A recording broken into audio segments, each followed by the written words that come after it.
রাতের শেষ অংশে আল্লাহ পাক নেমে আসেন। কিভাবে আসেন আপনার জানার দরকার নাই, জাস্ট বিশ্বাস করেন। এসে বলতে থাকেন, কে আছো, আমার কাছে কিছু চাইবে, আমি তোমাকে দান করব। কে আছো, আমাকে ডাকবে, আমি তোমার ডাকে সাড়া দেব। কে আছো, আমার কাছে ক্ষমা চাইবে, আমি তোমাকে ক্ষমা করে দেব।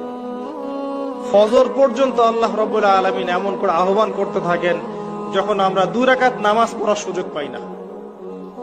প্রজন্ম কি করে? এই প্রজন্ম ওই সময় ফ্রি ফায়ার খেলে, পাবজি খেলে।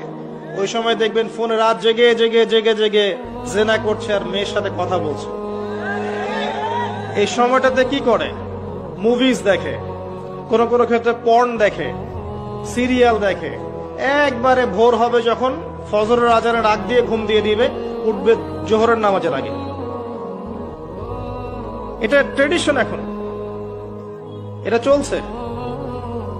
এবং এই কাজগুলো করতে করতে করতে করতে ফিজিক্যালি, মানসিক ভাবে তো আগেই বিকলাঙ্গ হয়ে গেছে, ফিজিক্যালি এরা এত দুর্বল হয়ে গেছে যে আমাদের বাপ দাদাদের জেনারেশনের গায়ে এখনো যে শক্তি আছে, তাদের গায়ে সে শক্তি এখন নাই।